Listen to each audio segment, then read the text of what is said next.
We have a new solar storm, and there's a warning for high-speed stream of ejection from the sun to batter our Earth this weekend. This is new on space weather. So we're heading into a solar maximum, and it seems that we're having a new solar storm every week. A solar storm set to batter our Earth this weekend after the high-speed stream was ejected from the sun. The warning comes from experts at NOAA Space Weather Prediction Center, SWPC, and according to their predictions, the region of influence will be predominantly poleward of 60 degrees geomagnetic latitude, and they believe it could impact both the satellites and power grid of the Earth.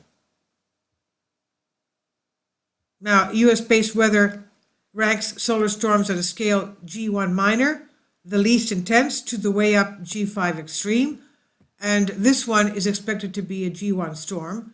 So even so, the skies are set to be lit up with beautiful auroras, especially in the United States. So they can be coming down towards the Great Lakes.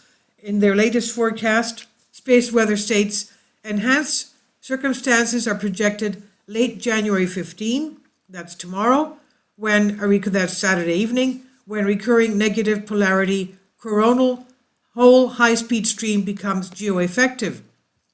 Space Weather reports that minor G1 class geomagnetic storms are possible on Sunday as well, when a stream of high-speed solar wind is expected to hit Earth's magnetic field. And they said the gaseous material is flowing from the southern hole in the sun's atmosphere. Arctic auroras could appear as early as January 15, that's tomorrow, in response to the co-rotation interaction region traveling ahead of the stream. So even this weekend, the weakest of solar storms can wreak havoc here on Earth. As at the stronger end of the scale, this is where it starts to get more dangerous.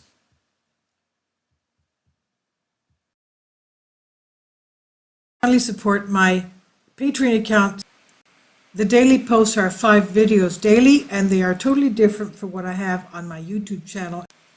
Thank you so much for your support and that you find all my content so interesting. You'll find the Patreon account details in the description box.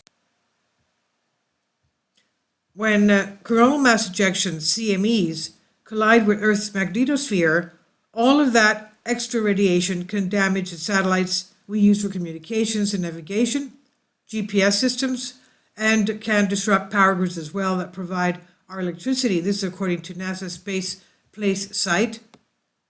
And low-frequency radiation signals can be blocked for hours at a time, and power outages could even last days if the storm directly interferes with power transformers. Space Weather said during storms, the currents in the ionosphere, as well as the energetic particles that precipitate into the ionosphere, add energy in the form of heat as well, that could increase the density and distribution of density in the upper atmosphere, causing extra drag on satellites in low Earth orbit. And they explain this, the local heating also creates strong horizontal variations in the ionospheric density that can modify the path of radio signals and create errors in the positioning information provided by GPS. This is on Express UK by Callum Hoare. Please leave your comments and thank you for your support. So all of you around the Great Lakes region, you may be able to see that far down towards the border of Canada. Michigan, areas like that, Lake Michigan, even upstate New York, you may be able to see Northern Lights. Isn't that something? Please leave your comments and thank you for your support.